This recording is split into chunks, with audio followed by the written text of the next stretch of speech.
Welcome to On Chemistry. This is 365 Chemistry series. Inorganic chemistry questions for you.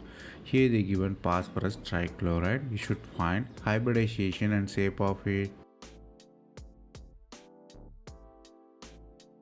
To find the hybridization, you should know the steric number, which is H equals V plus B minus C whole divided by 2.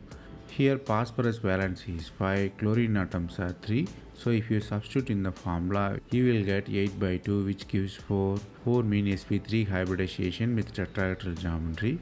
But if you find the lone pair, you have 4 minus 3, which gives 1. So tetrahedral with one lone pair.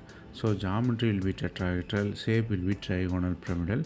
So the shape of PCl3 is trigonal pyramidal.